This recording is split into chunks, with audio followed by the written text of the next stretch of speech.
like your style of, hey, when can you do the show? How about tonight? It's like, well, you said you were on the road. I'm on the road for the next 3 weeks. Yeah, it was just kind of funny because it was like, well, how about tonight? It was like, all right, that works for me. Yeah. No, that was great. I travel in a Sprinter van, and I do a lot of like Zoom calls and whatnot from there. But I had to take the van to the shop today to get worked on, so I'm in a luxurious hotel room tonight. So at least they've got my bandwidth. And you're in Oklahoma? I am. Yeah, right now I'm in Tulsa. So, Joe, are you in South Georgia as well? Good deal. I don't think he so, heard Joe, you. where are you? Oh, I'm in. Yeah, sorry. I don't know. I must have trouble with the Wi-Fi. It's usually pretty strong here, but maybe I'm the one with Wi-Fi connection problems tonight. Yeah, I'm from Blacksburg, Virginia, and that's where I am right now. Oh, cool. Did you go to Virginia Tech? I did, and then I lived in South Carolina for a while after school, and then moved back to the family ranch here, just outside of Blacksburg. That's a cool part of the country. For 9 years, I worked in West Virginia. I met some kid who was an Eagle Scout. He was doing that, and he was also doing like the military ROTC thing or whatever it was. I'm like, how are you doing both? Like, that's impossible. Yeah, Corps Cadets. Corps, that's what it is. Yeah. Yeah. Now, I think Lance said that you worked. You were like the head of marketing for BSA for a while. I was. I did all the corporate partnerships. I had like 3 different jobs there. I was the chief sustainability officer for the Boy Scouts. I published their magazines. Handled all the corporate relations, external relations. Corporate great. I handled all the AT&T, Walmart type of relationships. But I'm a marketing guy at my core, so I'm a marketing guy that knows how to raise money. So, those are good qualities to have. It's been a lot of fun, especially since the pandemic has hit. Just more corporations are aligning their corporate social responsibility, funds with purpose, and so it's fun when you work with people, and that's why I enjoyed your email outreach to me, because you said how you're working with people who are trying to get better at things, and it's like in the Scouts, the whole point of Scouts is about creating a better world. And then these nonprofits I get to work at, they all have a real calling, and then to work with some corporations who are trying to make an impact in their own, in their sphere of influence. It's kind of fun. So I applaud you guys on what you're doing. And you got to sit in Duck's fancy trailer. I saw that. I thought that was, I felt bad that I don't have a fancy trailer for you to come in. But. Oh, yeah. But I want to tell you, I'm actually an Eagle Scout, so I appreciate all the work you did. Yep, and got many a Boy's Life magazines back in the day. Oh, how funny! I published that magazine for a couple of years. But the project I worked on was the new high adventure base over in West Virginia called the Summit Bechtel Reserve. Okay, it's there, right adjacent to the New River Gorge, and I was brought on in 2010 to kind of bring that online and go get the funding for it, and we hosted the National Scout Jamboree in 2013, and then again in 2017, and the World Jamboree in 2019. And then they had another National Jamboree here just this year. So it's nice. The New River Gorge is just a beautiful area. And so that's awesome. So where did you eagle? There in Blacksburg? Yep. I did built a picnic shelter for the local church. Oh, that's cool. Yeah. And we always grew up, I did like the Philmont and stuff like that. But our kind of, what'd you say? Philmont's where I first rode a horse, and I decided. Oh, no kidding! I couldn't wait to own my own. Yeah. Yeah, but yeah, we would always do a yearly trip to Powhatan too, because Powhatan's not but like 45 minutes from Blacksburg. So yeah. No, it was. You'd be amazed. It was good. When I led the sustainability initiatives for the Boy Scouts, we had over 800 summer camps around the country, and we only needed about 500. And one of the tasks that I had was trying to figure out how we could disperse some of those properties, or over 57% of the properties that the Boy Scouts owned, they couldn't sell because the way they were donated or purchased, because the covenants and all that kind of stuff. And so we had to go through a big thing about find out which properties were important conservation wise, so that we could, put them in a conservation trust or something of that nature. But the local scout camp and or the regional kind of reservations, that's where the camping was at. That's where it's awesome, because you have so many local people having their first experience going outdoors and camping, and you'd be amazed how many people the first time they ever run a horse too is in a scout camp, either a Boy Scout camp or a Girl Scout camp or a YMCA camp, and teaching horsemanship at that level, that very introductory level, is an important thing. So absolutely, that's cool. You're an Eagle Scout. Thanks for sharing that. I'm the father of 2 Eagle Scouts. I'm a Life Scout. My brother is an Eagle Scout, and somehow I became a Life Scout. I don't remember ever actually doing a merit badge. Like I just joined scouting because I like to camp and backpack and go to Philmont and things of that nature. And I don't remember ever actually doing any work, but somehow I made it to Life. My brother was one of those people that he was so driven. As soon as he'd been an Eagle Scout, he left. And I never left scouting. I just kept, camping and being in the outdoors. But, not everybody has to be an Eagle Scout. And I think people who just experience scouting, they can still have a great experience. So, yeah, totally agree. So how many episodes is this for you guys? 61. Yeah. Well, he'll be Or 62. 62. Yeah. Yeah. Yeah, you'll be 62. We have released 60 we're episodes. ahead of ourselves right now. Yeah. Yeah, we're Awesome. so ahead. I think we have something in the wings. Man, you guys have me at a disadvantage because I was never in the Boy Scouts what's the difference? Is an Eagle Scout a version of a Boy Scout, or is that totally different? Eagle Scouts and Boy Scouts. Yeah, the Eagle Scout is the top rank that you can earn. The goal of Boy Scouts is actually they wanted to get every scout to at least a first class, because if somebody's a first class scout, they've learned about volunteerism, they've learned about leadership, they've learned about the environment, community, and all that kind of stuff. But an Eagle Scout it's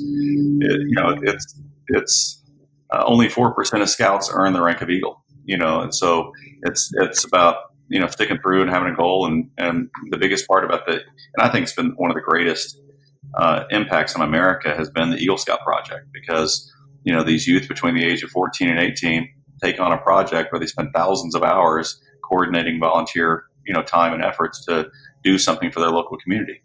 And these projects can be construction projects or something to impact the community. So Joe's project, building a picnic shelter at that church, was something that the church, he raised the money, you got all the volunteers together, you made it happen, you executed the project, and I just think there are very few programs where you actually learn how to lead. And that project that every single Eagle Scout does, they do it on their own, and it's a big rank. But the Boy Scouts of America is one of 172 scouting organizations around the world. So like there's Scouts in Canada, Scouts in Mexico, Scouts in Colombia, Scouts in England, Pakistan, you name it. And the Eagle Scout rank is unique to the U.S. Because it's part of the Boy Scouts of America. If you're in Canada, their top award is known as the Queen's Award. And so each scouting organization has a top level award.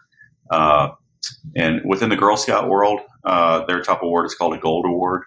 And, so girls who participate in Girl Scouts, they can earn the Gold Award.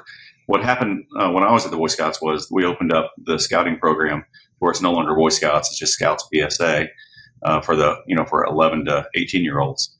And so now young women are earning the ranks of Eagle Scouts as well. And it's pretty cool to see these women earn the rank as well.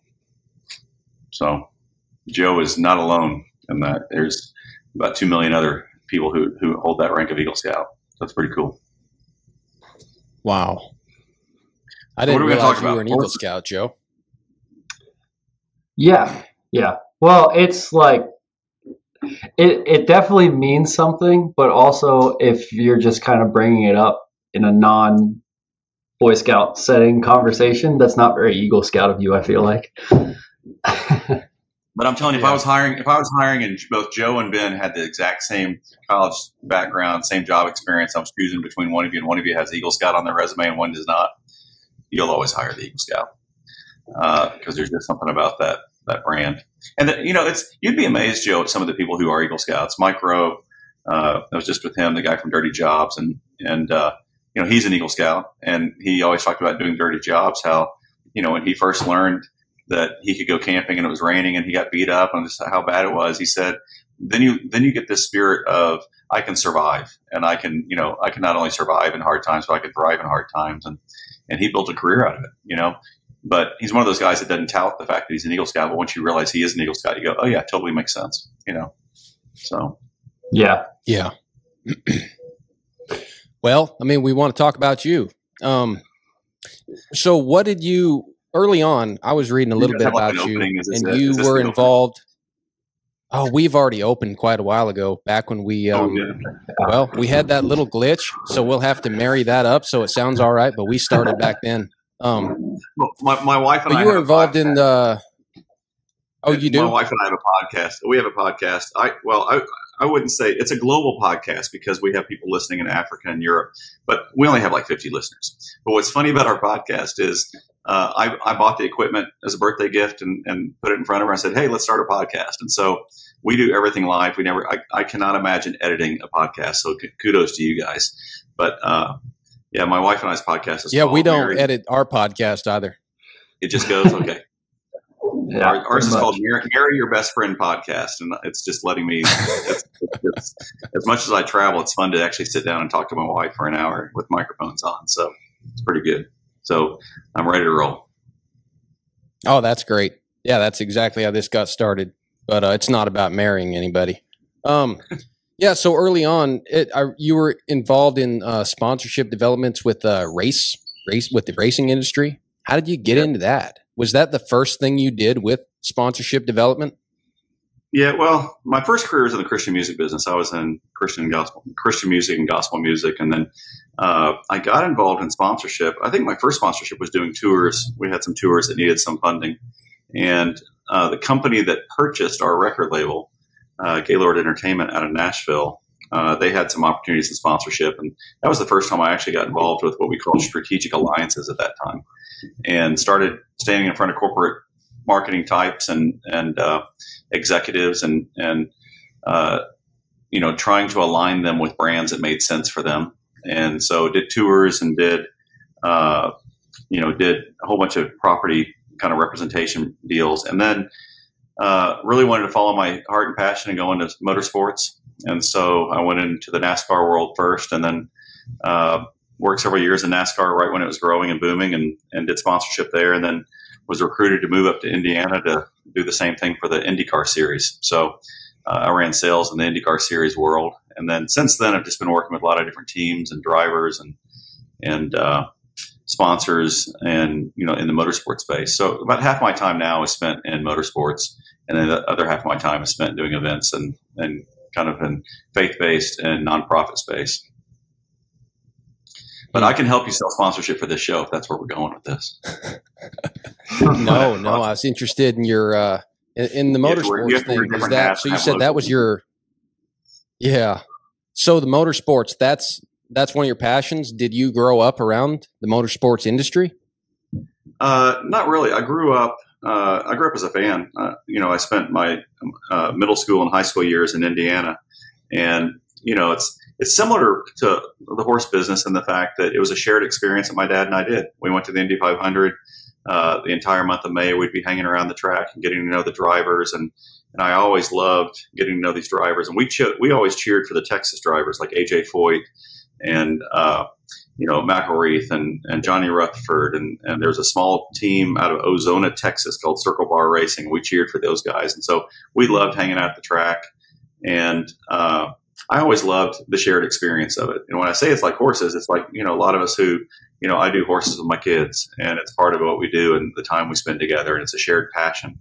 So motorsports is, it's a small community of people, especially that NASCAR is a bigger circus, traveling circus, but the IndyCar world is a small group of people that you kind of get to know all the team owners and the drivers, and you get to know the drivers when they're first starting out in go-karts and watching them kind of grow. And it's a sport. I spent a little time in the NFL space and helping on some sponsorship for some athletes. And that space was not nearly as fun as motorsports because in order to race, you have to have sponsorship. You need somebody to sponsor the racing for you to compete. the NFL was different in the fact that the players were getting all their money from the contract, and so the sponsorship wasn't that important to them. They still wanted the money, but like I had Larry Fitzgerald as a client. He made $15 million a year, and maybe he made $2 million in sponsorship and endorsements and things of that nature. So I wasn't the key source of his revenue. In racing, it's like when you're selling a sponsorship, for a team, the team owner, Joe Gibbs, is going to be there. The driver is going to be there. They're all, they'll all participate because they need that money to compete. So motorsports has been a fun place to kind of spend part of my career. Wow, that's fascinating. I don't know a ton about it. No, I watched Ford versus Ferrari. I thought that was a terrific movie. But that's one of those things. I'm very narrow when it comes to things like that. And when I see a guy like you that, I don't know, like it's cool to see what other people's passions are. And then to see a guy like you hanging around the horse world and all these different things. I'm like, gosh, I hope as I get, some more life experience, some mileage on me, I have more and more time to branch out and get into all these different things. Because I love competition. And like I see a movie like that and I go, man, I want to be a race car driver. Like I'm totally that kid. And then I kind of start dropping something else in my life. So I'm like, oh, wait a minute, Ben, you gotta get back to what you were doing. You got to stick with a couple things, systematically. But man, that stuff fires me up. That's got to be pretty cool. Yeah, we all have the same amount of time. How you choose to invest that time and what you choose to invest is important. And, for me, motorsports has been a fun career. It's a fun community of people to hang out with. But I will tell you, I'd love to get guys like Buck Brannaman or whoever to come to the Indy 500 and see. You go to the Indy 500, it's the single largest sporting event in the world. You've got, 350, 400,000 people in one space over 2.5 miles. And it's Memorial Day weekend, so you're honoring the country, you're honoring the troops. It's a very patriotic weekend. And then you have 33 drivers that strap into a race car that can do 240 miles an hour down the front stretch, and then they turn left. And there's 33 of them competing for 500 miles, and it's ultimate competition. And you have guys, and I mentioned Brannaman, like Rocky Quinn, all these different guys. They always are trying to get better. And I like in the NFL space, when you meet a guy like Pete Carroll. There's a football coach who's studying things like yoga, who's studying things like ballet, who's studying things. He wants to meet the best in whatever it is. And, when you hang around these race teams, you think it's the driver, but, there are, 20 to 30 people per car that are working on that car, engineering support, the mechanics working on the car, somebody calling strategy. It's not just the driver, it's a team sport. And the dynamics of team performance are the same, when you've got three guys roping together, how you work as a team and are all the mechanics and all the little things. And it's just different. It's like all the aspects of horsemanship, and people go to these clinics and, there are people who just go to horsemanship clinics just because they like going to clinics and camping and having a great time and, having food with their friends. And then there are people who are such a student of it that when they're in that moment, and they're in a tight situation and they've got to hit that shot, and they're working with the other guys or ladies or whoever, and and you're at a branding. It's like all those skills have to just be in you, and it becomes a dance, and it's just natural, kind of flows of what you do, and it's fun to see that high level of performance in different areas of sports. I've been blessed to be around musicians who are really, professional top of the game musicians, and the artistry that happens there. And when you're around team sports and you see just how people, work together, it is fun. You'll get some life experience and who knows what you'll be into, but whatever. I've been blessed to be in multiple careers and multiple areas that I was able to kind of go full throttle in. I loved the music business when I first started out. It was an awesome place to be, great relationships, in that space, and I got in the sponsorship game. And then I left motorsports for a number of years and went into global events. I've been able to work in over 50 countries and travel and work in 50 countries. And our company did big global events. We did an event called Live Earth in 2007 that launched, a lot of awareness around climate change and things of that nature and the environment. And at that period of time, most corporations didn't even care about the environment. And, sustainability started becoming an end thing. But we had 2 billion people tune into that concert. It's a 24-hour concert. And you sit there and go, you produce these events, and then, I think the first time I was around you guys, it was like, you go to Legacy, and it's the same type of thing. It's you get the best of the best in a space, and they're passing tradition down. They're passing, kind of this oral tradition, and respect for those who were before us, who kind of paved the path for us. So.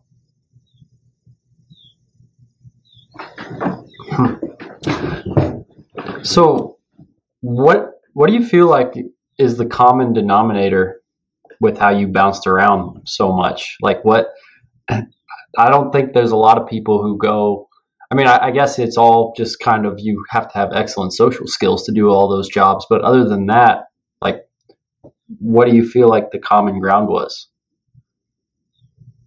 Well, I think I had a friend ask me one time, he said, John, what's your favorite job out of all you've done? And I said, honestly, my next one. Because it's always about looking for what, I played a lot of golf when I was in the music business. I mean, a lot. I was a member of a golf club. I played every day. And I remember standing in my closet one day and I counted 87 golf shirts. And I don't know what it was about that day. I kind of realized, wait, there's more to life than playing golf. I'm going to kind of see what else is out there. And, I can still hit a golf ball, but I'm not as passionate about it as I was at that period of time. But when I played golf, I absolutely wanted to be a scratch golfer. And, whatever you choose to do, try to be the best at it. And then I also think sometimes, especially men, we identify with whatever our activities are, be willing to, walk away from what you're known for to try something new. When I remember when I changed careers from the music business into motorsports, one of the most important things that it was a mentor of mine, gave me the advice. He said, if you're really thinking about changing careers, pick 3 people in that industry that are at the top of the industry and ask for an hour of their time. Tell them you're not looking for a job. You just want to ask them what part of I wanted to understand their industry and to see if I had transferable skills. So I came out of an environment where I was already selling sponsorship. I was already in the event space. I was already producing, events and music and things of that nature. And I called a guy who had a motorsports agency. I called the person who was the head of sales for one of the racetracks, and I called, a team owner. And all 3 of them, I asked for an hour of their time. People are gracious if you're just humble and are sincere. If somebody called me today and said, John, will you give me an hour of your time? I want to ask you about, global events. I would do that in a heartbeat. And so all 3 of these people, kind of shared with me about their industry, and I could see a path to where I wanted to get in. Actually, all 3 of them ended up offering me a job, and I didn't take any one of them, but it was interesting because it was like, okay, this is a place where I can transfer into.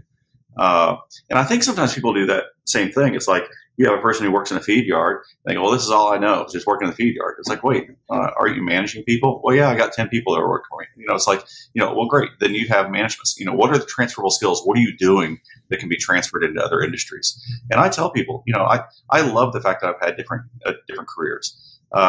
People who are professionals. I have a brother-in-law that's a dentist. That's all he's done his entire career. Now, he's made a ton of money, over this period of time, but he's also been stuck because a dentist can't really move to 3 or 4 different towns and experience different parts of the country. He can't go from Nashville to Dallas to Colorado, experience different places. I've been able to travel, every state and half the world, it seems, but, that's part of a career choice, of what you do. So I think, part of that is, and it was the same thing. Like when I first got into horses, we were talking earlier about the scouting world. I was raised in neighborhoods. My dad was raised in rural America. My mom's Hawaiian, and they busted their butt to get out of rural America. He was from Northwest Arkansas, and he went to college. Worked hard, went in the Army. Worked to be a suburban kind of a guy. Lived in Dallas and had 3 kids, and so I was removed from anything in the agricultural or equestrian world. It wasn't part of who I was, because that society in the 50s, 60s, 70s, it was about kind of bettering yourself and going into the cities. And I remember the first time I sat on a horse at Philmont Scout Ranch, I was 14 years of age. There was something about riding that horse that I was like, I want this in my life. And at that point in time, you sit there and go, I want this. And then neighborhood associations don't let you have a horse in the backyard. And, your parents aren't going to, every kid wants a horse for their birthday, but very few parents can actually give them that because they don't have the space and all that kind of stuff. And so I got married, had a life, had a career, always wanted to have horses. And God blessed us with 3 kids. Our oldest son, both of my boys are on the autism spectrum. And so they're both high functioning. But my older son, as soon as he was about 2 or 3, we realized that he got along better with animals than he did people. He just had a second sense with our dog. He had a second sense with any kind of animal. And so as soon as he was old enough, he went to a horseback riding camp and came back, and it was life changing for him. There was just something about a horse that he needed to have a horse in his life. So my wife and I, we made a commitment to kind of get into horses and bought a little farm. And I remember I bought 2 ponies, and I bought my own first horse at an auction. And I was like a lot of people, just, oh, this is going to be easy. You read a book, you buy a Tractor Supply about horseback riding and, about the saddle and all this kind of stuff. And I started down that path of just kind of being a trail rider, throw the saddle on and go. And my son was taking lessons from a really special lady who said to me one day, she said, John, you got that horse now? And I said, oh, yeah, I'm doing great. Like I was camping with my horse, and I thought I was really something else because I had bought a trailer and knew how to, tack up my horse and put it in a trailer and take it trail riding. And she said, would you be interested in going to a horsemanship clinic? And I said, well, what's that? And she goes, well, it's, 3 or 4 days of just you and your horse. I said, absolutely. This sounds great. Sign me up. So I went to my first horsemanship clinic, never knowing anything about horsemanship at all. And the clinician was Rocky Quinn. And this was 20 years ago, basically. And Ricky was just starting out. You've had Ricky on your show, haven't you? Yeah, we have. Yes, we have. Yeah. So Ricky, 20 years ago, right now, when you interview him, he is a nice guy. He can tell great stories, and he's kind, and he's considerate, and he's learned how to be nice over the past 20 years. Well, when I met him, he wasn't. He was a little harsh, and I showed up with the horse, and man, he just lit into me on day one. He lit into me about my tack. I can't believe you have that breast collar. Throw that thing away. That's a piece of trash. What are you doing? What kind of bit is it? He was just ripping me to shreds. And then he took my horse, and he said, my horse is never, he said, honestly, the words that he said, your horse's biggest problem, it's you. And he was basically talking about how bad I was at being a horseman. And he worked with my horse, and it was like there's a change in the horse within 10 minutes of Ricky holding it and working it. And then, my feelings were bruised. But at that point, a lot of people either walk away or they come back, and I wanted to get better. So I showed up the next day and there was a 4-day clinic. And I remember at the end of the clinic going up to Ricky and saying, thank you. This has really been helpful for me, because it was the first time, I think people forget what that first time of being exposed to horsemanship, like real horsemen, of just what he could do with a horse versus what I knew nothing, and still, I feel that way when I see him ride or, put a ride on a horse. But I remember the last day going up to him, and we were at, in Indiana, Mark and Wanda Dodd's place, and they were old friends of Ray Hunt. And I didn't know, but it was funny because Ricky said, he asked it in the clinic. I said, Ricky, it was nice meeting you. Thank you for everything you did for me. And he looked at me and said, I didn't think you were coming back after day one. And he said, I have a lot of people who leave after one of those experiences. And I said, no, I appreciate it. And he said, I said, how do I get better at this? And he looked at me and he said, are you a reading fella, or do you watch videos? What do you do? And I said, well, I like to read. He goes, okay. He said, have you ever heard of Buck Brannaman? I was like, nope, never heard of him. And he looked at me like, really? Like Ray Hunt? Ever hear of Ray Hunt? And I was like, no. And right behind him was this massive picture that Mark and Wanda had of Ray Hunt, because he used to do clinics at their house. And he goes, that guy right there on the wall. I was like, no, never heard of him. And he goes, well, start with a book called Groundwork by Buck Brannaman.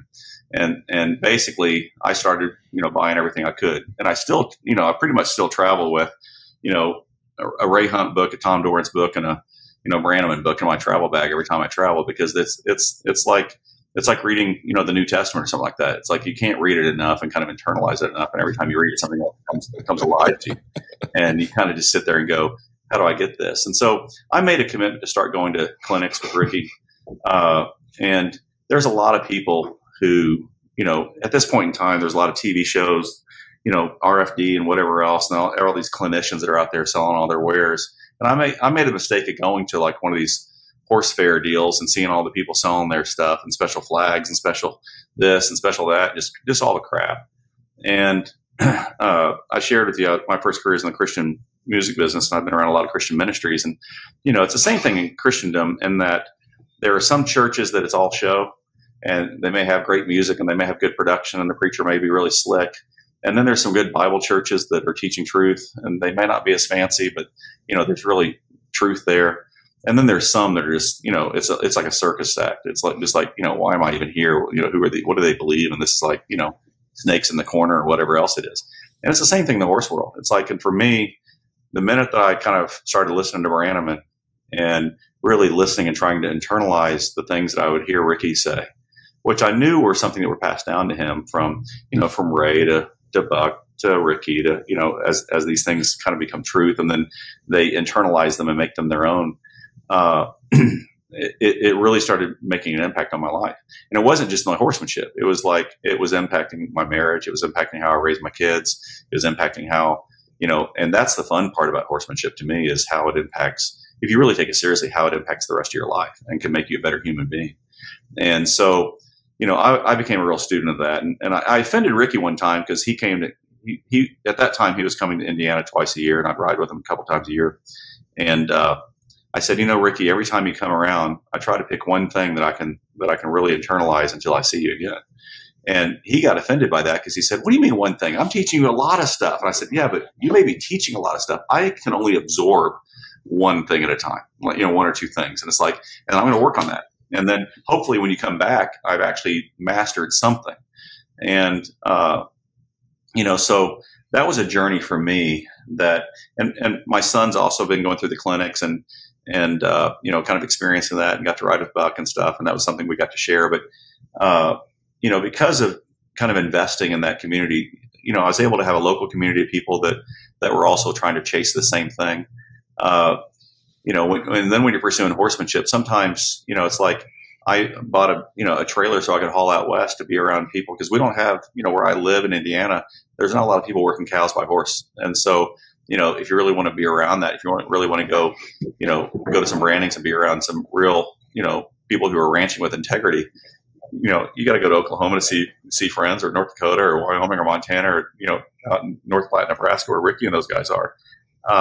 And I got so frustrated trail riding in Indiana because most of those guys didn't have any commitment to horsemanship. They're wearing ripped off, got sleeves off their shirt, throwing beer cans on the trail. And I'm sitting there hopping off my horse, picking up trash half the time, and just offended that these guys are treating their horses badly, and they're treating nature just as bad. And so there was something that I found in, in these circles, these horsemanship circles, and people who were trying to get better at kind of bettering themselves and having a better relationship with their horse. But those are the kind of people it's funny you say that, because I remember when I first got into this,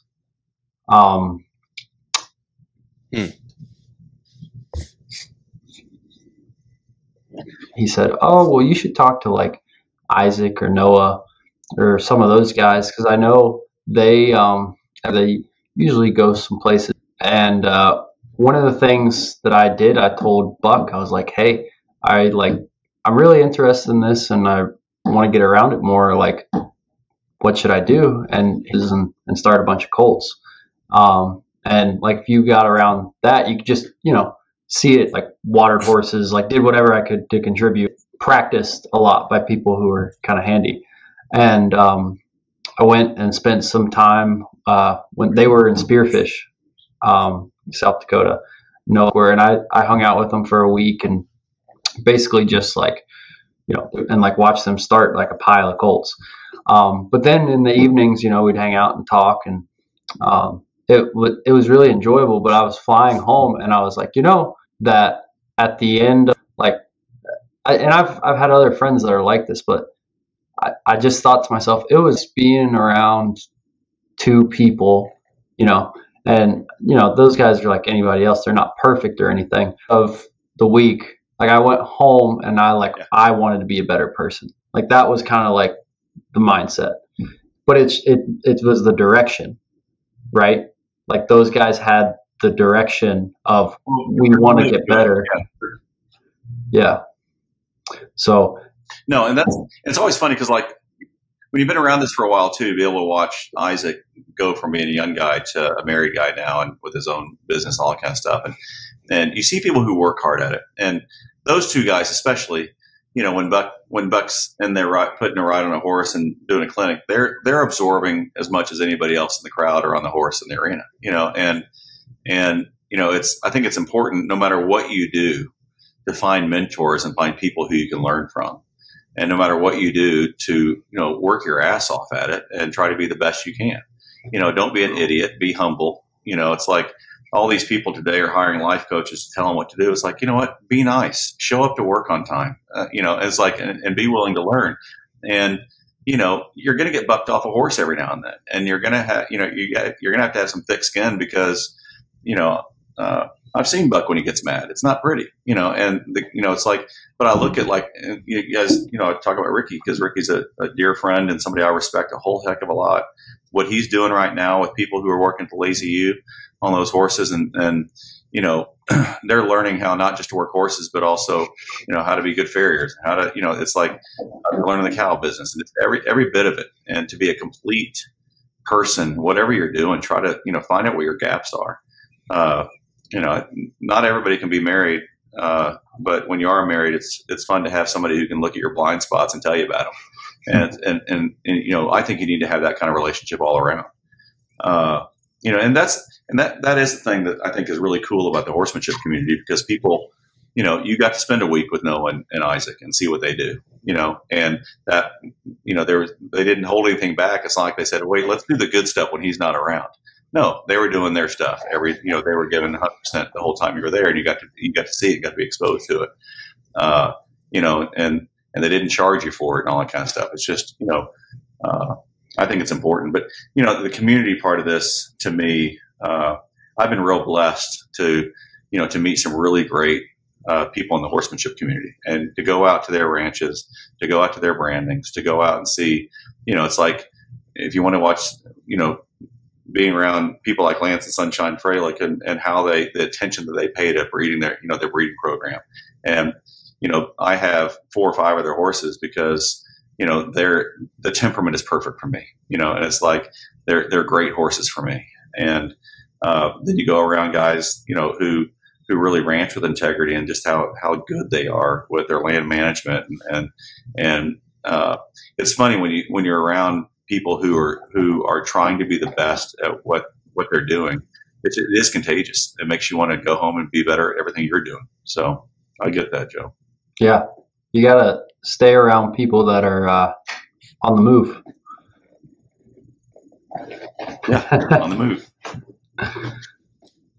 Well, it's funny. I mentioned my son. We made a mistake. Actually, I say it was a mistake. It was the greatest thing that happened to us. But we made a mistake of getting in the horse business because horsemanship is a lot of fun when it's a passion of yours and it's a hobby. When my son graduated high school, he was 18, going on 19, and college was not his thing. And we made a business decision to open up a horseback riding business with our local county, where the county built a barn in one of their parks, and they wanted somebody to run the barn, and we decided we would do it. And my son, honestly, at that time was, I would say, unemployable. He's got autism. He's high functioning. He's a good kid, but college wasn't his thing. And the county wanted somebody to run a trail riding barn and open it up. And we did a deal with the county where we were going to open up the saddle barn, and needed to get 20 plus horses and hire staff and all that kind of stuff. And we went into business, and it was probably one of the biggest fights that I had with my wife, because my wife said, you can't do this. Like, you're going to be traveling with your career, and things are going to be happening here at the house. And, what happens if a horse gets loose? What happens if, all those things? And I said, well, he'll figure it out. And so we went into business together. My 19-year-old started this trail riding barn and started a business. And, the first couple of years, we hired a bunch of 4-H kids, a bunch of FFA kids, and we were focused on running this trail barn. But, it's like he learned, how to deal with vendors, how to deal with vets, how to deal with, the hay guy, how to deal with customers, the computer system, the reservations, all that stuff. His biggest management problem was managing 20 horse girls between the age of 16 and 25, because, you've been around them. Everybody has their own way of doing it at their barn. This is the way we do it at our jumping barn. This is the way we do it at our barn. And it took them a little while to kind of say, this is the way we do it here. And, we ran that business for 7 years, and now he's fully employed and married and owns his own house. And I saw how the horses, even in that environment, gave him an opportunity to really grow. And we had a lot of people who worked there that it was their first job. And I don't think you can have a better first job than working around horses, because there's no time to stand around and do nothing, and it was hard because you can make more money at McDonald's than you can working in a horse barn. But you work your ass off and smell like a horse, and the shower feels good at the end of the day. And the other one, I think you just get fat. But, so we tried the horse business. We had a good time. I think the most important thing that we enjoyed doing was teaching people about how to appreciate, a little bit about horsemanship, but also just how to appreciate, trace principles, and how to, when you see a horse coming, how to act when you're on your foot. And, just a lot of people don't understand, how to share trails together and things of that nature. And so we were kind of advocates for teaching a lot of that too. So that's kind of an interesting topic. Because you said you guys tried the horse business.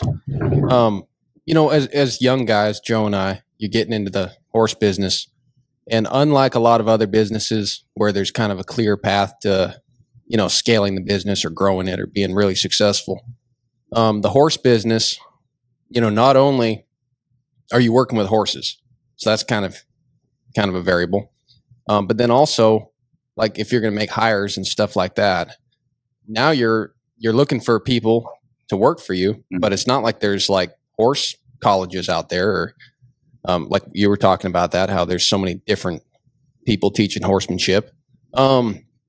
So as someone who's spent a lot of time in management and businesses and just been all around, what are some of the differences that you see between, because like the way you said that, you're like, we tried the horse business, like clearly the horse business is a little different than like most businesses. What are some of the differences in your mind between the horse business versus just a lot of other normal businesses out there in the world, and some of the, I guess, the problems like you'd run into trying to grow a horse business and, scale it or become successful? What are some of the things that you see that that a guy could run into just from being around it? No, I think that's a great question, because when I say the horse business, first off, there are a lot of other ways to make a lot of money. Horse, it's like we were in a public park where there was also an archery range, there was a zip line facility, there was a lake, somebody who ran the canoe, a canoe and kayak business on the river that went through the park. And then in the winter, they had snowmaking equipment that would blow, on one of the hills, make a tubing hill. And I remember going up to his name's Brian Cooley, who owns White River Canoe and does this. And I always asked him, I said, how much do those kayaks eat? And he always laughed. I said, like, how much do you have to clean up after a canoe? I mean, is it like a lot of, are they eating? How much do they eat? And do you have to clean up their manure?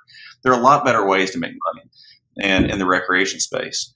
But because horses, we're feeding them every day, whether they're working or not. And horses every day are looking to break a fence, injure themselves. Every time that vet came out, it was just a couple $100 out of your pocket every single time. And every day those horses would wake up trying to figure out how to get themselves in trouble. And our business focus, when I say we were in the horse business, we went at it wanting to give people their first exposure to a horse. And we focused on family rides, education. There are a lot of saddle barns that you just throw somebody on a horse and pay your $20 and go for a ride, nose and tail riding. We at least wanted to give some education about, horses and their temperament, and, just why we love horses, and share that passion for horsemanship. And then we also wanted to share about leaving no trace principles, about, the 7 principles of how you should act in the outdoors, no matter what your recreation is. And we would talk about that. And then we would introduce them to the horse, we'd pair them up with the horse and send them on a ride, and it would be a guided ride. But we decided going into it that we were going to set a price that was fair for families to have a fun experience. I always said, I think a family of four should spend $100 and be able to have a good time. That sometimes the problem is the horse business is so expensive, as you know. Not only is it feed, not only is it, all the care for the horse and being committed to excellent care from their hoof to their diet to whatever it may be, but the insurance companies are against you because people get hurt on horses. Before, when we first started it, I made everybody wear helmets, and other people who did trail rides were like, "Why do you do that?" I said, "Well, because if somebody falls off the horse and hurts their arm, they'll heal from it. They get hit on the head, it's serious, and we took safety really seriously. And we also want to make sure we had, horses had the right temperament. But people in the horse business, and, there are so many people who come in the horse business and the horse traders, and you guys know this, it's like they'll sell, there's just very little integrity. So I think as you start out, as you're hiring people, you look at guys like Brannaman. Brannaman invested in guys like Noah, Noah and Isaac and Levi and others that were with him. Ricky was with him, and he poured into him. Ricky's doing that now with people who work there at the Lazy U and at Olson Farms, and he's pouring his life into them and making them better if they will show up and learn. And I think as you try to find people, when you say on the move, it's kind of like you need to find people who are kind of chasing the same thing you are. Money's not everything. We know that. Lifestyle and, kind of having riches and friends and having riches and relationship with the horses and what they give you. It's like, I get that, but, I think it's important to find people who are committed to the same level of excellence you are. Our biggest problem in hiring people, and I'm sure it's going to be the same whether you're a trainer or whatever, is just getting people who I can teach somebody who's a hard worker about horses more than I can take a horse person and teach them how to have hard work. And we can tell the difference between kids who took care of their own horse versus kids who showed up and their dad paid for their horse, and somebody else taking care of it. It's just a totally different, level of commitment. And, one of the management things I always think about, and it's about looking for people who are good dirt, and it's like that old parable about the seed, landing on rocky soil, of the seed that landed, in the brush and with thorns, and the seed that landed on good dirt was the one that grew. And every one of my hiring decisions, when it's somebody who's, especially under the age of 30, you sit there and go, are they good dirt? If I plant something there, is it going to grow? Is it going to be watered? Is it going to grow? Or are they going to be flighty? And, so I think when you're looking for people to work for you and work with you, find people who will receive things well, that don't have a bunch of other shit in their life that just gets in the way. It's like I always think about the thorns, and some of these people who work for us at the barn, their life was a mess. It's like, I can't help you. It's like the other thing, and I would always post a recruitment ad at the beginning of our seasons, and one of the things I always put in there was like, if I have a phone call from your mother, about this, then you're not getting a job. It's like, I don't want to deal with your mother. I don't want to, it's, there are some people who their mothers are still involved in their lives. And it's like, it's time for you to live on your own. And it's great for you to have a great relationship with your mother, but I don't want to manage you through your mother. And, so I envy you, but I think as you look at the horse business and finding where you can make an impact, whether it's as a trainer, it's awesome to spend time with the horses and put as much time as you do on the horses. But the problem, if you could just deal with horses, it'd be a great career. But it's the people who own the horses you have to deal with too. And the people who, it's like, I know from talking to the Joel Connors of the world and well, I was with Aaron Dickinson yesterday and today, these guys who make really good horses and put time and energy and effort on making these horses. And then, do you have a client who's actually going to be able to take that horse and continue moving down, how are they going to be prepared with that horse? And, I think that's when you look at integrity in the horse business, a lot of people are just trading horses and, will tell you anything. And when the horse prices really got crazy several years ago, when everybody's paying so much money for horses, I sold some horses during that period of time that were just a good fit for other people, and you kind of, you could go make more money selling to somebody you don't know, But you'd rather, when you put that much time into a horse, you want to make sure it's going to somebody that's actually going to be able to get along well with that horse and go to that next level. And I've been blessed in my life when the very first good horse I had, Dan Lorenz sold it to me. And that was the greatest gift that ever happened. He gave me a 13-year-old horse that really was perfect for me at that time and where I was in my horsemanship journey and where I was, and that was a true gift, and it didn't matter whether I paid $30,000 for that horse or $1,500 for that horse. It was just the right horse for me. And, I think when you're trying to navigate the business world, don't try to take advantage of people, try to do what's right and realize it's going to come back around and bless you. That makes sense.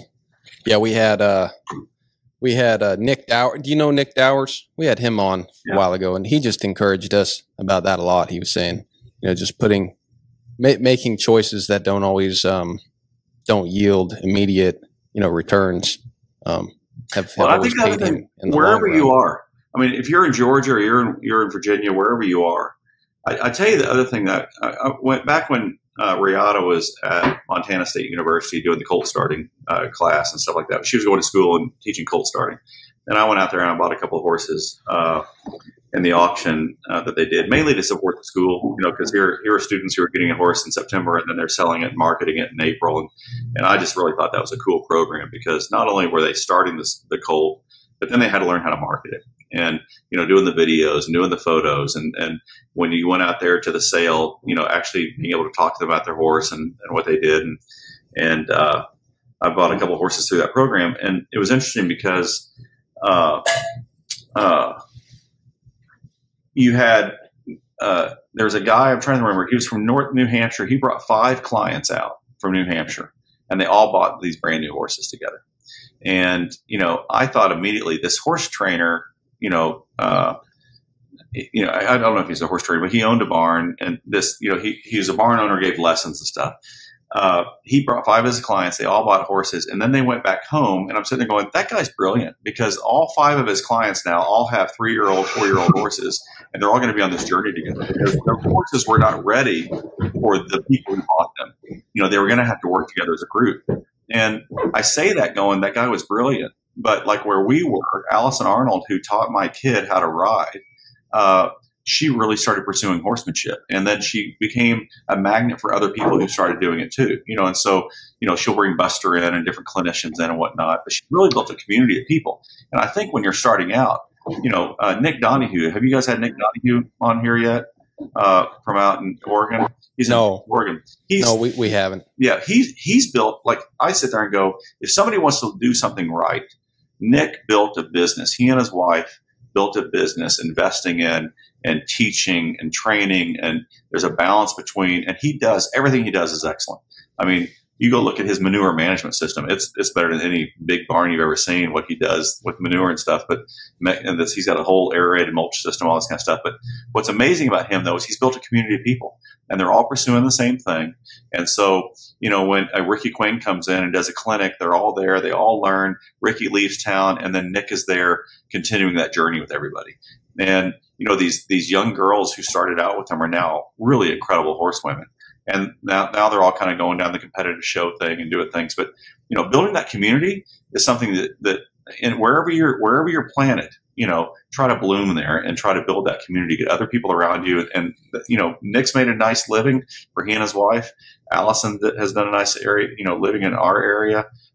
I'm sure that guy up in New Hampshire who has 5 clients with 5 new horses, he's, kind of monetized that. But it's like, how do you build a community? How do you get people? And once again, I'll use another church reference because you mentioned about growing up in the church. God gifted people as evangelists. God gifted people different as pastors. And I look at a clinician, as somebody who's more like an evangelist. They come in, they get you excited, they give you a good word, they give you some things, and then they leave. And somebody needs to pastor them, and people who just go to a clinic and go back and sit in their barn all by themselves for the next 11 months and then go back to another clinic. It's like they're losing the opportunity to actually, the weekly work with a pastor every single Sunday and going to Sunday school and going to, different classes through the week and stuff like that. It's the same thing in the horse world. It's like, go to your clinician, be inspired, get fired up. But then every week have somebody in your life that's making you better.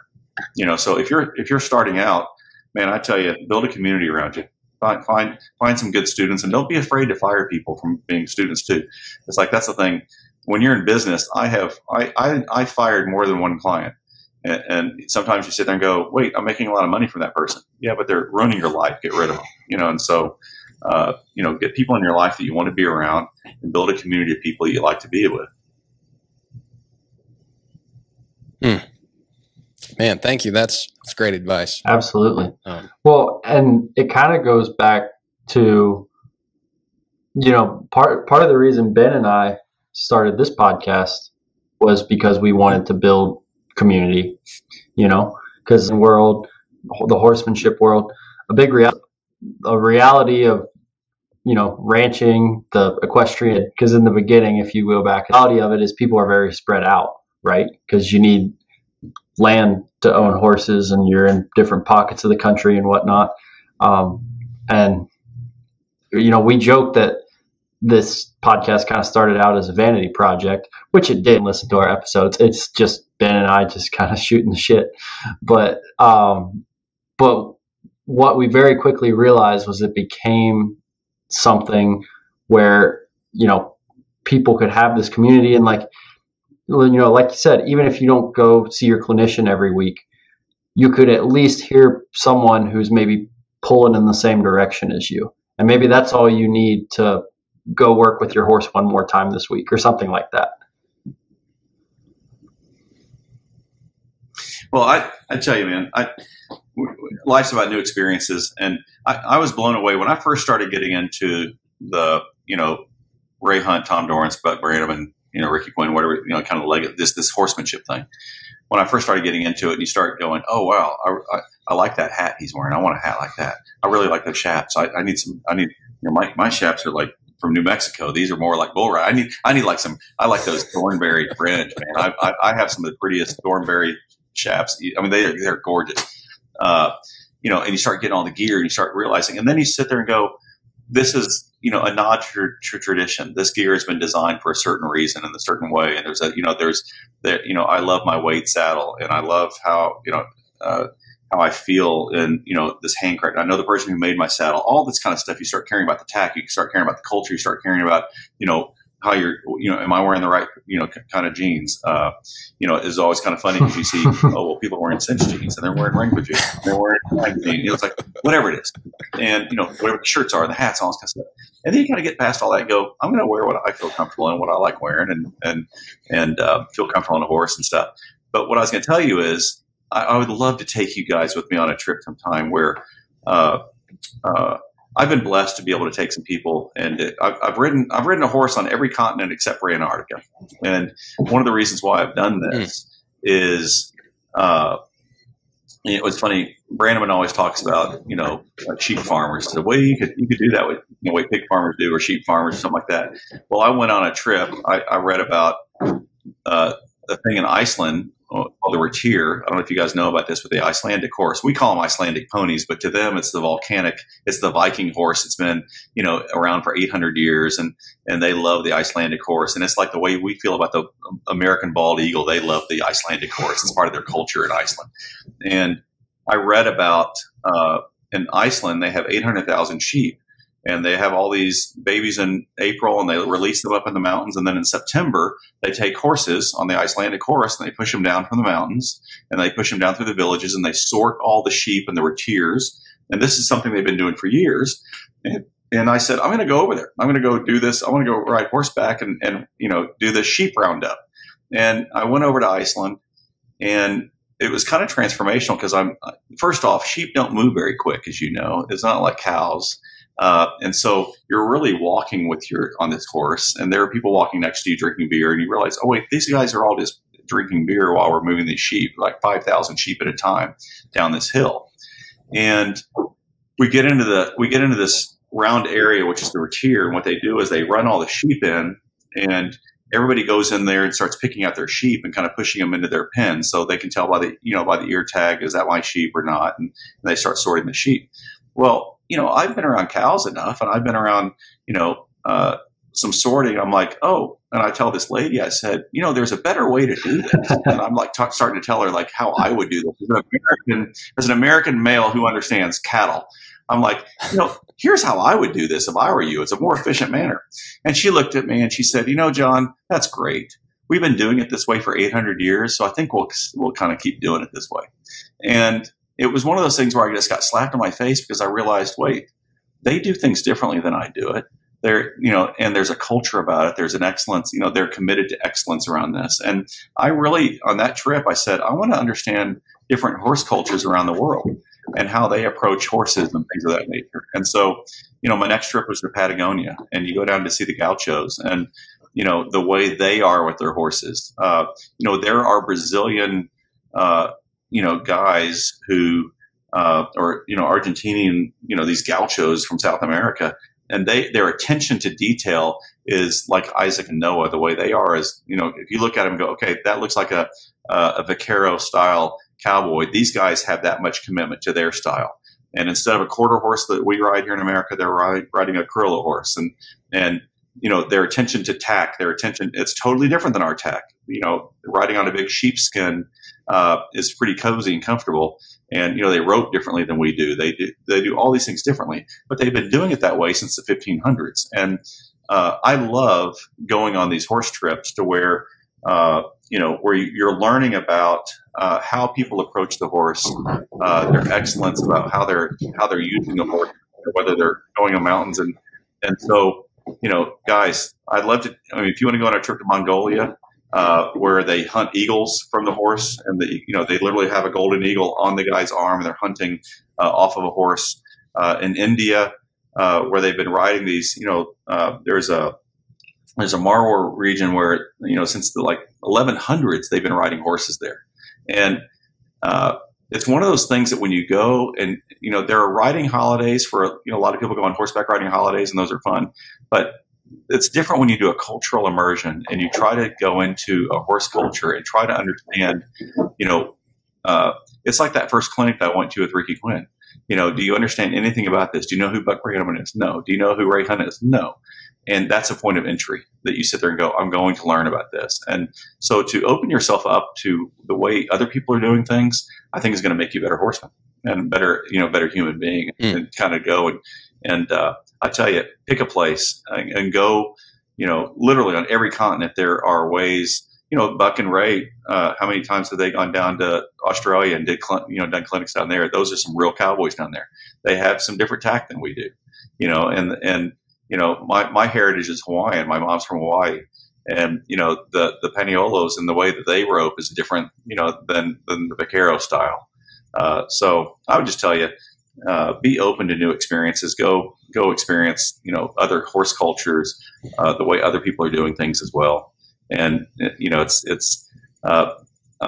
aren't a lot of Buck Brannaman or Rocky Quinn type guys out there, but there are a lot of pretty learned, horse people in other cultures that you can learn from. Yeah, we would be down for any trip. In lieu of your clash with tradition there the first time, maybe next time you could be wearing one of our new T-shirts, and it's going to be sporting our favorite quote from a recent guest, and it says, "Tradition is just peer pressure from dead people." So we'll send you one of those too. That's true. I'll wear it. But y'all need to think of a place you want to go, because I could see both of you going to Patagonia, actually, going to Argentina. Yeah. Oh, that'd be great. Well, it's cool too, because when you go down there, go to Patagonia and ride up the mountains. And there's a Jakob who does incredible work down there, and I would advise anybody to go on one of those trips. But part of that trip is going to Buenos Aires, and before or after you go up to Patagonia, it's important to kind of experience polo. I mean, the way you talk about people in Texas loving football and Indiana loving basketball. You go to Buenos Aires and they love polo, and they are all about it. And it's kind of fun to also, if you guys haven't had a polo stick in your hand, it's kind of cool to do that too. So, well, you're talking to the polo cross guy right there. I know that's a little different, but Joe will have to tell you a little bit about it, but he's gotten kind of headlong into polo cross. That's awesome. Yeah. Yeah, we don't need to talk about polo cross on the podcast, but I did play a little polo in college, and because of that, Argentina is 100% on my bucket list. I would love to go and see some high goal there because, like you said, it's just I think it's the national sport. But anyway, they definitely take it way more serious than anywhere else. Yeah, well, and a lot of people don't realize. I mean, if you know if you know Buck very well, to know about his polo history and his impact on that. I mean, I would have loved to have been around watching him on a polo field because it would have been fun to watch him work that horse. And you talk about dead people and traditions. It's just like there are so many great stories from these. Can you imagine what it was like seeing Ray hunt with the thoroughbred and they needed, or at the racetrack working a horse? I'm sitting going, man, I wish I was there. Yeah. It's like I wish I was there to see that. To see what Brannaman was like on the polo field would have been awesome to see when he was young. And he's literally playing polo with Prince Charles and those type folks. And you sit there and go, if you want to have some influential friends, learn how to play polo. Yeah, no kidding. So with all this traveling, John, what has stood out to you the most? Because I can tell you appreciate everywhere you've been and everyone's got their own traditions, but was there some place that resonated with you or maybe kind of broke the mold of what you thought it was going to be like more than the other places? I think when you travel abroad, this may not be the answer you're looking for, but the greatest thing about traveling abroad is learning how to appreciate your own front porch. And like I've literally traveled over 5 million miles on the airlines and put millions of miles on cars and stuff like that, and trucks driving the country. But when you do go out and you experience places and you experience people, and I love having friends from other countries. I love having an appreciation, and I have an advantage. My brother was a diplomat in the Foreign Service, and so and his wife was a missionary's daughter, and so I've been around opportunities to have cross-cultural experiences and to learn. Not everybody can travel cross-culturally, because you kind of have to check your American Donald Trump image at the door and kind of sit there and go, wait, we don't know everything. And you have to be willing to learn from other people and be humble and be willing to try new things and try new food and sit for hours in certain cultures with people. And you have to be outside your comfort zone. But, whether you're traveling in Pakistan and spending time, I was at a hunting lodge in Pakistan and just the experience, incredible experience of what that is and the people I met and the experiences and the smells and the sights I'll never forget.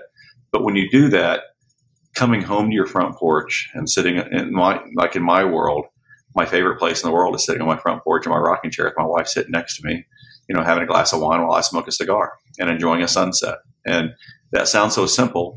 And, for people who stay at their ranch the entire time, sometimes you can forget to look at that sunset. And sometimes you can forget to, sit in that rocking chair and enjoy the time with your wife. Or your family or whatever that may be.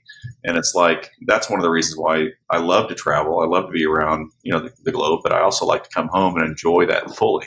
And you appreciate it more, and the home of what you made, I literally, if you haven't been to Rocky Quinn's house, he's got a cool house and a beautiful piece of land, but he built that house, he built that house by his own hands. And I sit there and go, that's better than any mansion that you could afford. And, the pride of that and the skill that it took to build that, to provide for his family. And I go to some of these ranches where, some of my friends who are running other people's ranches and they're living in houses that they don't own, but they're taking care of it better than the ranch owner would, and take pride in where you live and take pride in, kind of creating that space for you to enjoy life. And so I think, I've been blessed to see a lot of different places, and I know that's a blessing because not everybody gets to travel globally and, go to every state and stuff like that. That's a choice though. We all make some money and we all spend money on whatever we want to. And, it's like to Europeans, they take the entire month of August and I think in America we have it really wrong that most people who are in their 20s get 2 weeks of vacation. You start your job out of college and you get 2 weeks of vacation. You can't really do a lot with that. So I respect these people who, will work a gig economy, for 9 months so they can take 3 months and go do something fun, or go explore somewhere, but save your money, go overseas, travel, broaden your horizons. But then the more you do that, the more you'll start to appreciate how great we have it here in the U.S. and how, blessed we are in this country to, be able to sit on my front porch and have a glass of wine with my wife. And that's when you get all patriotic about the people who make this possible for us and how great we have it here in the U.S. John, in all of your travels, what was the culture that was the most difficult to settle into and feel comfortable? It's interesting. I was just in South Korea last week, and I was in South Korea for something that was related to scouting. They hosted a World Scout event with 50,000 scouts coming from around the world. And the South Koreans, every culture is different. I personally, certain cultures, we had a really, really hard, difficult time in South Korea because our partners in South Korea who produced the World Scout Jamboree culturally were focused on things that were important to them but not important for the young people who were coming. And I think challenging wise, there are certain cultures that are very willing to learn from others. And there are certain cultures that people, on the surface will nod their head and say, thank you. Yes. They're listening. And then they're not receptive to, criticism. And, it's interesting because like the Philippines, I love going to the Philippines. I love the people in the Philippines. Same thing with Thailand, same thing with I've been in India and people are just loving and awesome. But certain countries where the government, it's very political, they can be very difficult, and it can be very, you have to understand where people are coming from. And in South Korea, we had a very difficult time dealing with some South Koreans because of the government influence, embarrassment, and there are certain things that you can't do. Like sometimes you can't be open and honest because you're going to offend them, and so you kind of have to have conversations to where you're hoping they're going to realize how bad this situation really is, and there's a realization and an ownership on their part rather than you going in and pointing fingers. And being in some of these cross-cultural environments, it's like, Europe is easy to travel in. People are wonderful, are hospitable, once they get past the fact that you're an American, because most people don't really, people don't like Americans around the world. It's just, it's a shame. But then when you get to know people, and their perspective, you really start appreciating their viewpoint of things. But I guess because I'm sharing South Korea was a difficult place because I was just there and in a very difficult situation where some people really let us down. They had 7 years to plan an event, and it's like they spent money on all the wrong things. So it'd be like if I was hosting a Buck Brannaman clinic and I had the coolest banners out front, and I had the greatest little shopping area out front, and I had a great parking space for Buck to be there, but I didn't have any way to remove manure. And I didn't have a manure fork and didn't have dumpsters to put the manure. Oh, and I forgot to put sand in the arena. It's like that was that kind of preparation for with 50,000 people showing up and a typhoon is coming in. It was like we thought we were going to lose some kids, because it was like that bad. So, that's something fresh for me. Nice negative question there. Yeah, ask out of all the places you go, which one do you not like?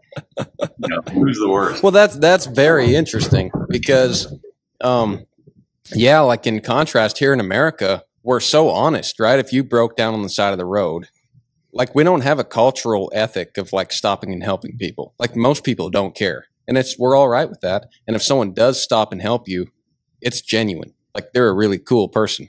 Where if you lived in a culture where everybody was kind of expected to act like they cared and help you, it would be a little suspicious. I could see that would be kind of uncomfortable. You'd be trying to sort, because most people don't really care that much. So if everybody was trying to be polite, you'd be like, wait a minute, guys, come on. I'm an American. I know you guys aren't all genuinely nice. Well, but that's one of the things that you just sit there and go, there are advantages to living in rural America because I think more people are kind, to people around them than in a lot of metropolitan areas. But there are cultural differences when it comes to volunteerism. I've got a corporate client that I worked with for years, and they encourage all their employees to go give 40 hours a year, give a week of your time to go volunteer somewhere. And in certain parts of the world, volunteerism just isn't part of the culture, and it's just like, even here in North America, volunteerism in Mexico, this particular company had plants in Mexico and they could not get their people to volunteer. And then here in the U.S., you work at Walmart, and Walmart has a program called Volunteerism Always Pays that, every time you go volunteer, they will actually make a donation on your behalf. They're all their employees. And it's just part of our culture about volunteering. It's funny you say that about breaking down the side of the road. I was driving out to, I'm in Oklahoma right now, and I was driving out to see Aaron Dickinson and his wife. They I think they've probably got 20, 30 outside horses right now that they're riding with their kids, and Stacy is really, really good with a horse. So is Aaron, and their kids are all riding. If you can get your kids riding horses and make a kid safe horse, they're pretty profitable. But they do a really good job. But they have about a 7-mile gravel road getting back to their ranch, and I'm going down this gravel road, and it's hot here in Oklahoma yesterday, and I see a FedEx truck broken down on the side of the road, and I pull over, I roll down my window, and I said to the gentleman, I said, "Are you okay?" He goes, "Well, I've got a flat tire." And I said, "Well, can I help you?" And I said, "Is there somebody you can call?" And he goes, "Well, yeah, I don't have a cell signal. I'm trying to reach somebody." And I said, "Well, hop in my van. I'll drive you up the road to a hill." And his first thing to me was like, "Are you going to kidnap me?" Like, he was like, worried. It was like, even when you're trying to help somebody, he was like thinking, wait, I don't know if I should get in your van or not. And I said, "You don't have to. Like, I'm trying to help you here. Do you want to go to where a cell signal is or not?" So it's kind of funny because even when you want to help people, our culture today is such that they're questioning, "Why are you trying to help me? You trying to take advantage of me?" It's like, come on, I don't know how we got to that place. Yeah. But the volunteerism, and I know I hinted at it near the beginning of the podcast, but I'm really curious about this because, like, I'm really bad at trying to get other people on board. Like, I typically start doing something and I just hope that other people want to do it too. But, in the position you're in, I guess whether you're allocating funds for something or trying to get volunteers to come help with a project, do you have a psychological process that you've kind of developed that you think about when you're approaching getting volunteers together? Or are you naturally that way? Or can you talk a little bit about just what goes into setting up an event and getting people to volunteer for something, and how you, how you present that to people you want to get on board? Well, I'm a big proponent of volunteerism. Both my kids are 10-year 4-H members, and both my boys are Eagle Scouts. All three of my kids, I have 2 boys and a girl. All 3 are 10-year 4-H members, and then my boys are both Eagle Scouts, and my daughter was in Girl Scouts and stuff. And as soon as they got out, I challenged them because I said, "Okay, you were in 4-H for 10 years as the recipient. Now it's time for you to go give back 10 years. Go be a leader, pick a project, go do something, give it back." And, same thing with scouting. It's like, hey, you got 10 years out of this program. It's time for you to start giving stuff back. And everybody has to find something.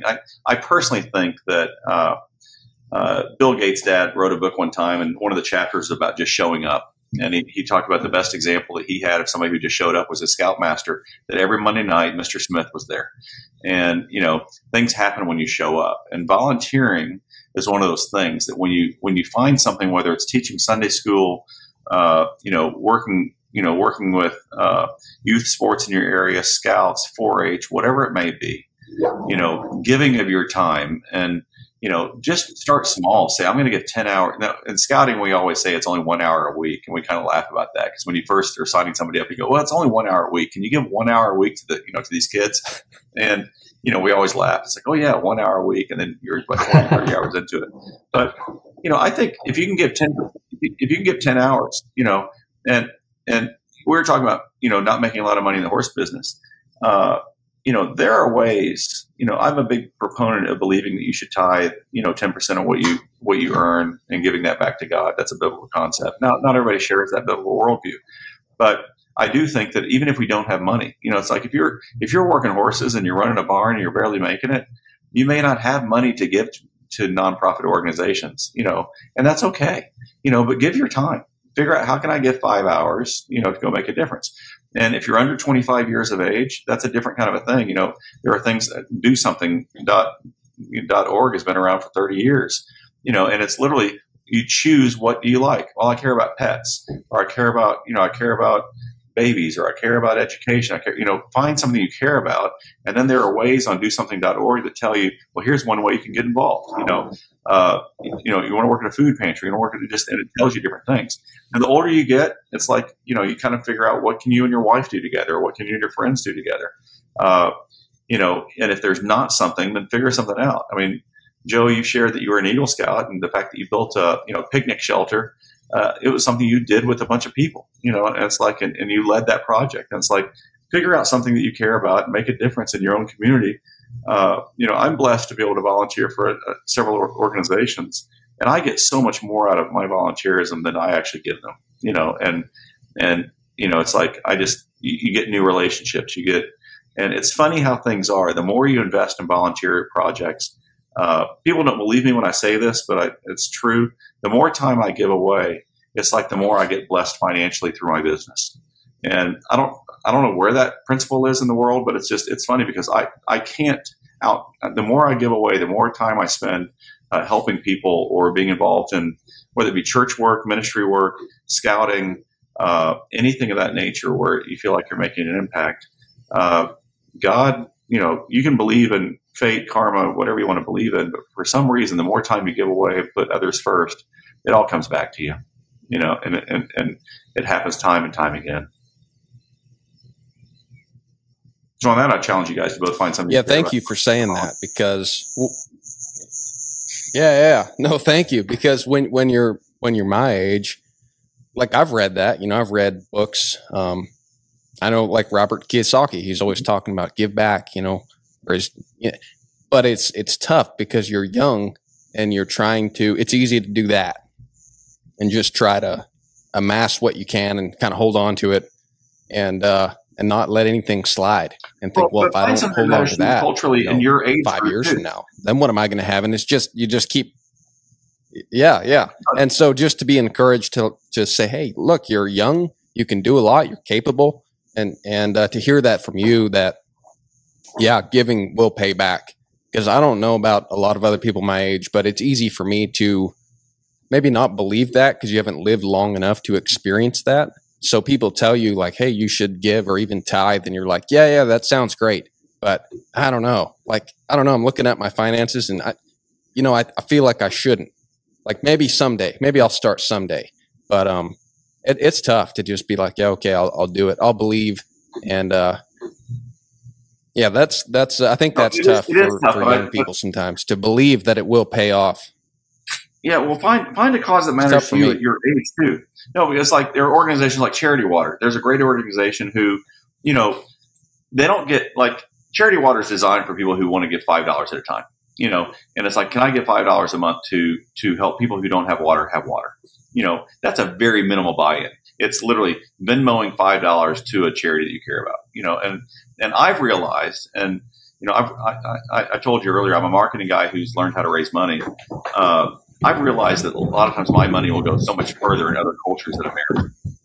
I can make $1,000 gift here, and it's just like water in the bucket. But if I give $1,000 in a micro lending project, so that some lady has 3 goats that she can now be industrious, and in sub-Saharan Africa, I sit there and go, wow, my money went a lot further. And so what's funny, in philanthropic times are changing in that the gray-headed people, the 60-plus people are giving to organizations that they have a high level of trust in and believe in and have been around for years. They give money. They don't really know where it's going. People your age are giving more direct, or, it's like if you can find something that you feel like you're making a difference, like right now with the wildfires in Hawaii, did I sponsor the Red Cross? No, I didn't. I gave a gift to the dive shop, Lahaina Divers, where I, have learned how to scuba dive, and I've been diving there for 30 years. It's like they had a GoFundMe. Did I get a tax deductible or donation for that? I don't know if I did or not, but it's like I had an opportunity to be able to give directly to people that I knew it was making an impact. That's what I encourage you to do. It's like, you don't have to give to some big Red Cross organization or in the Christian world, it's like, World Vision or these massive groups. There are so many small ways for you to invest. And the only way you're going to get good at volunteering and giving things away is to start. Start with a $5 donation.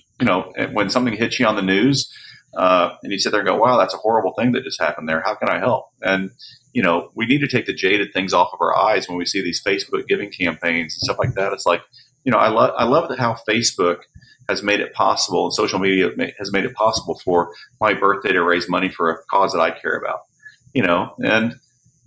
don't be afraid to do that. Set some money aside and spend $10, $5, $20, whatever you got to support other people's causes and see what you like yourself. I always ask people, if I gave you $100, what would you give it to? And, for people to actually think about, what would I give $100 away to? And it's, I think everybody just needs to figure out what that thing is that they like to give away to. For most of us in horses, it may be in the animal space. I like giving things to therapeutic riding organizations because I know the impact that horses have on young people who have, special needs like my own kids. So find something you care about. Yeah.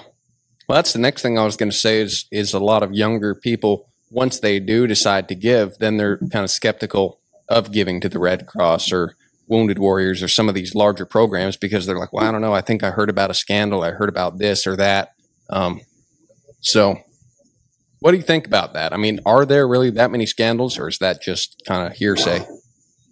Yeah, well, there are large nonprofit organizations that are very well run that have tremendous impact, and then there are small ones that can have tremendous impact as well. But then there's mismanagement everywhere. I think do your research. I mean, there are giving guidelines like within the evangelical community. There's evangelical financial accountability. You can sit there and go, what percentage of there? If you really want to get deep into an organization and do your homework to figure out how much of the money that if I give them $100, how much of that's actually going to the field versus how much you still have to have administrative costs. You have to have salaries. You have to have lights on at the building. There should be a certain number. I like to look for organizations that are somewhere between the 15 and 25% of my gift being held for operational use. So I'm looking at least 75% of my money going to the actual cause. I think that's a good number. But if I was just starting out, I would be giving as much direct as possible. And things like the GoFundMe campaigns and things like when something really matters to you, whether it be through Pink.org, GoFundMe, Indigo, whatever these different ways to kind of support some things. But then do your research. It's like, I think, yes, there are scandals and, it's humans are humans and, organizations, these large organizations are still run by human beings and humans are failed and make bad decisions at times, that happens from church. It happens in Scouts. It happens everywhere. But that shouldn't rob me of my joy. It's like I like home. It's like I feel guilty when somebody's asking for money on the streets. Panhandlers coming and saying, "Oh, please, I'm a vet. Please help me," and that kind of thing. And 98% of those people, yeah, that's how they're making their living is begging. But if you can find if that really touches your heart, there are homeless organizations you can support who can actually invest your money better than giving it to that person on the street. So that's a great example of where I would not give to somebody individually. I'd rather give it to an organization because I believe that organization is going to do better in the long term, helping with long-term homelessness than me just giving money that may be going into, somebody's next beer, if that makes sense. Yeah. Hey, well, that's been a big life change for me because I had always lived in the country and now I'm here outside of Macon and my fiance lives in town and I drive past those guys almost every other day. And there used to be a time if I was sitting at a light and I saw a homeless person, I'd give them $5. And now I don't.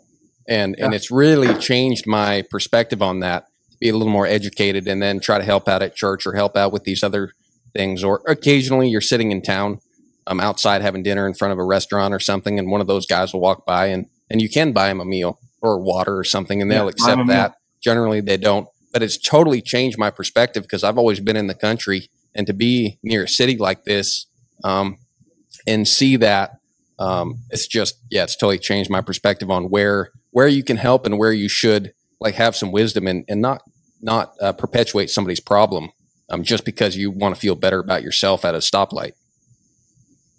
Well, and I mean, the homeless issue in America is massive, and most of it, in my opinion, is related to mental health. And, you know, the mental health community that we have, we are in a mental health crisis right now in America. And one of the projects I worked on during the COVID was helping a Christian author write a book about suicide, anxiety, depression, and suicide from a Christian perspective. And, you know, mental health is something that is just not taken seriously and you know, as much as it can be here in the U.S. And you know, that goes back to horsemanship to me as well. You know, it's like, I've seen how when my older son, has oppositional defiant disorder. And when he was combative as a teenager, when he would have these episodes, I'd send him to the barn, and the horse would have this transformational power over my kid, and he would change. You know, not everybody has that opportunity to have a horse in their life and things of that nature, but I kind of sit there and go, that's one of those things that, you know, those of us who do have horses, we always say it's cheaper than therapy, you know, because that is our therapy. And that horse, you know, the more that horse reflects what I have and I can work through all those things, it is the greatest therapy that I've been able to find. But, you know, when it comes to like homelessness and fighting homelessness, it's like, I don't want you to roll up your windows and not be kind to those people. You know, have a conversation, find out about, you know, where people are and why they're there. Usually it's related to some, you know, and it's interesting because, you know, there are a lot of people who are good, hardworking people who in this day and age, making minimum wage or a little bit over minimum wage, they cannot afford a place to live, you know, especially in the metropolitan areas, you know, and, you know, our church, one of the reasons why I love our church, we participate in this, interfaith hospitality network where, you know, 1 week, twice a year, our church, you know, opens up and it becomes a shelter for these families who are trying to get back on their feet, you know, so, you know, don't lose the heart for people who are homeless, but also be wise and just realize there are people who are just want the money they're trying to shake you down just because they do want to buy the drugs. They do want to buy their alcohol, you know, and I think that's just something you just have to listen to that voice inside you. And even when I give money to people that I know they're about to go buy some beer with it, and I feel like I was just taken, you kind of sit there and go, well, I did what I was supposed to do. You know, I'd rather be guilty of giving too much than not giving anything. So I never really knew there was a big homeless population in Macon, but it makes sense because it's not huge. No, but I'm saying if I was homeless in Detroit, I'd figure out how to get down to Macon when it comes to November. I'll tell you that much right now. It's like Macon, you got a nice maybe park. That's what they're doing. Yeah, that might be what they're doing. Well, it sounds like then maybe next time I go to town, I need to take a string of ponies with me, and we need to do a horsemanship clinic for the homeless people in Macon. Yeah. Well, you could, you know, like I said, bloom where you're planted. I mean, try to figure out how to do that. There are homeless families, and one of the therapeutic riding programs around us, one of the coolest things they do is they partner with an organization that works with disadvantaged youth and their families, and getting those kids out and around horses. It is transformational. I don't think you need to take a string of ponies down to where they're begging for money. But if you do have horses and there are inner city organizations or somebody who's working with youth, absolutely, that's a great way for you to think about, you know, how can I bring some of these kids out and teach them about horses? Just teach them how to groom a horse and be around a horse. That could be incredibly beneficial for them, you know, but find an organization who's working with those kids. Yeah. All right. Okay. I'm going to cut in here real quick. We're going to pause for just a moment. We're going to piece this in. Joe is having some recording trouble. Hey there, On the Move listener. Do you enjoy listening to this podcast? If you made it this far in the episode, I assume you do. But you never know. I could just be talking to someone's house cat at this point. But if you are there and you like the podcast, the best thing you can do to help support our journey to keep this thing going is to find us on Apple Podcast, on Spotify, leave a rating, leave a review, Get on social media. Follow us on Instagram. Like us on Facebook. Subscribe to our YouTube. The more we can grow this, the easier it's going to become for us to put out episodes every week and get awesome guests so we can learn and stay on the move just like you. Thanks. All right, Joe, I think you're good, man. I think you're back in. That's fine. Can you hear me? All right, cool. Yeah, I don't know what the deal was there. Are you guys sponsored by the Buck Channel in Virginia? Are you guys, are those hats, are those sponsored? No. We're not. Are they paying? Well, you'll notice that, like, I even take the wrappers off my water bottle because I don't want to give anybody free promo unless they actually, pay me for it. But I didn't know. No, Buck is not sponsoring us. I think we love Buck enough. We wear the Buck hat. Joe's from Virginia. I was born. You wear the Buck hat. We have a little bit of affinity for Virginia. I don't want to give Buck any free press. Well, Buck didn't give you a Buck hat, so don't be sore about that. There you go. But you know what? I didn't buy this. I wouldn't buy this. It's an ugly hat.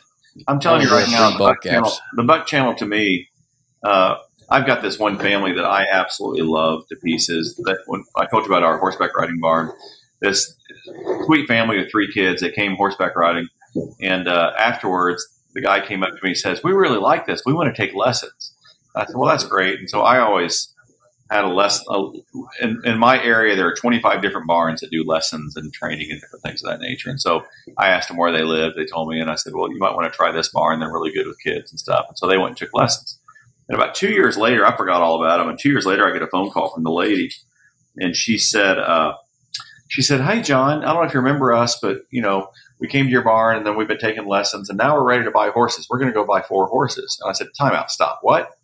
And they said, "Yeah, we're going to go buy 4 horses because we're going to build it. We want to. There are 4 of us that ride." And I was like, "Hold on, just stop." And I said, "Come meet me at the barn." And we sat down and started talking. And I wanted to kind of question them. And I said, "I'm open to helping you guys. Go watch the movie Buck, and if it makes sense to you at all, then we'll start this journey." And so they watched the movie and came back, and I ended up taking this guy camping and just spending a day with them and talking him out of just buying horses, just like randomly buying horses, and got to know him. I ended up selling him one of my horses that was a really good horse for the lady, and then they ended up going out and going out to Ricky's place, and they bought 2 horses from the Lazy U that were just perfect for them. And they went to their first Brannaman clinic and really caught on, and like it's changed their life. These people now have some really good horses. They're all riding together as a family. And it's funny because I called him the other day, and he was waiting in the line to pick up his kid from some school activity. He's watching the Buck Channel. And I just kind of laughed because I was sitting there going, here's a guy who went from corporate America, no horse in his life whatsoever, and now he's sitting in his line every bit of free time watching, Brannaman do a clinic through his phone. And, I don't know what Ray Hunt would think about that, but I think it's pretty doggone cool that, a suburban guy who is intent on being a good horseman is watching his videos through his phone, and, he doesn't have to go away for 4 days to watch Buck do a clinic, but you can sit there and get this wisdom in 15 and 10-minute bites. So I think wearing that hat's a good endorsement because, the fact that people can have that many years of wisdom and that many years of horse knowledge that they can just pull up on their phone anytime they want to, it's pretty damn cool. So, maybe someday, I guess, if we got that big, we ought to charge Buck. But I think Joe and I both feel, if it wasn't for Buck, we wouldn't 100%. Be sitting here. So we owe him the Buck hat and nothing else. We're not wearing anybody else's hats. Well, yeah, the beef quality assurance program, giving you the tax Virginia break for that BQA. hat, so you might as well wear a Buck. Yeah, so it's just Yeah, it's actually, you probably can't read it because of the quality, but it's the Virginia free hat when you get BQA certified that they give to you. Wouldn't? Congratulations. Yeah, I don't think cow people listen to this podcast anyway, so I wouldn't worry about that. Yeah. Well, so as we're heading towards the wrap up, I have one more question for you myself. At the beginning of this, you were talking about your hobbies or pursuits and how you kind of found that, you know, if you get really good at something, quit that and find something else that you're not good at and do that. But when it comes to horsemanship, kind of seems like maybe you have a different approach to that. Have you changed? Like when it comes to horsemanship, it doesn't sound like there's going to be a day where you kind of put your saddle away and you're like, you know what, I got 18 saddles. I'm really good at this. Let me find something else to do, like you did with golf. Is that going to happen, or is this a different thing for you? Yeah, I think that's a really good question. I love listening to some of the Brannaman things about wanting to get that horse ready. I'd love to be 80, 90 years of age, still riding my horse, you know, and having that relationship. And my wife and I have been talking a lot about retirement over the past however many years. And, you know, first of all, I don't think that's a biblical concept. I don't think that we're supposed to stop working and just sit around and play golf and things of that nature. And I think we're put on this earth for a purpose. And I sure hope a horse becomes more of my life than less, because, you know, and I remember when I first started out this journey with Ricky, and, you know, he said, you know, horses are part of my daily life. He goes, how often do you ride? I said, you know, a couple of days a week. You know, that's what I could do at that point in time. You know, like with my travel schedule, my work schedule, and everything else like that, I couldn't, you know, it's not like I can spend 8 hours a day on a horse, you know, but I could still work hard at it and still try to carve out time and do what I could. But, you know, my wife and I, we started talking. It's like, I know that she'll always have dogs in her life and I'll always have a horse in mine. And so that's how you kind of got to figure out, you know, how we do things. But, you know, I think for me, it's trying to get better at it, trying to, I'm in a place right now where I love being around my horse, but I really like helping other people with their horses. I really like, you know, I'm not a clinician. I don't have the knowledge of, you know, a Rocky Quinn, a Buck Brannaman, any of those guys, but I do know enough about getting started. I do know enough about, you know, the pursuit of horsemanship. I do know enough about, you know, kind of how to guide people away from, you know, the bullshit that's out there versus, you know, seeking truth. And I can be an evangelist for that. I can try to, you know, convert some people to say, you know, there is a better way than what you're doing. And, you know, to do that in a kind manner of, you know, and that was one of the fun things I liked about working with a bunch of the young kids at the barn. You know, some kid will have a bunch of world champion ribbons from going over to a quarter horse, you know, Congress. And then, you know, they have no pursuit of horsemanship whatsoever. And, you know, other people who are doing contesting and they're just not kind to their horse, you know. And so, you know, I enjoy that aspect of things. You know, do I wish I had more time just by myself in a saddle? Absolutely. Because that's the happiest place that I ever had. And, you know, but, you know, for me, it's always amazing too, the relationships that come into our lives because of horses. You know, it's like when my kids were growing up, we've got people in our life because they sold us a horse, or they gave us a horse when we were first starting out, and now we're investing back in those relationships. I literally, you know, it's amazing how many people a horse can bring into your life, and when you share one of your horses with somebody else, this, you know, that horse that I sold that family has given me a place in that family where they call me Uncle John, you know, and it's like that's just that part of it, sharing the love that we have for these horses is incredible. I don't think I'll ever walk away from this.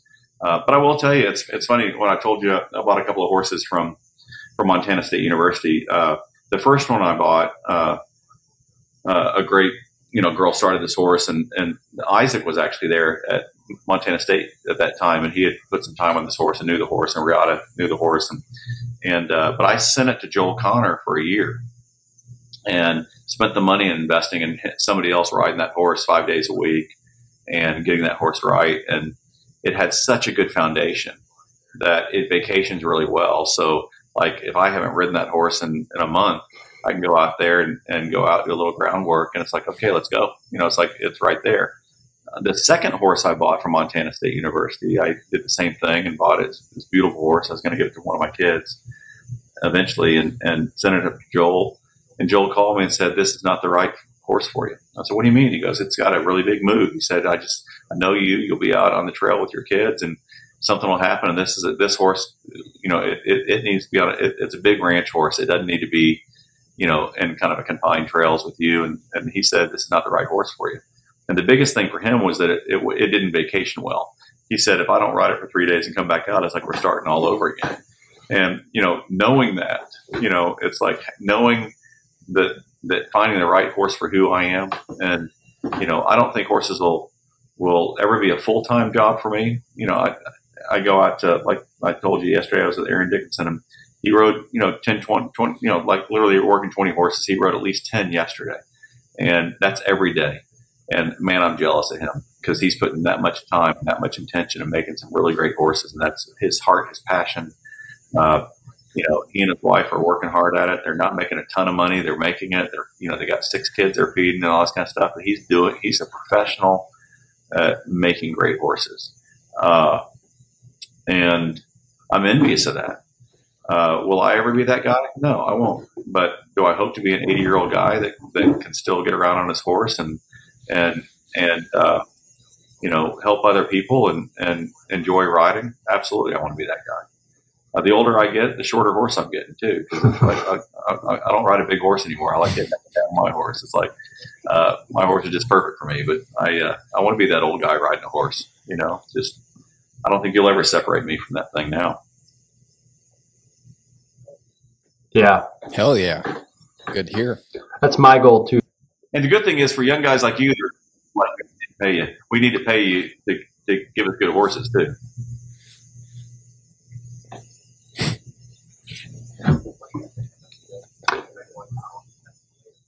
John? Yeah.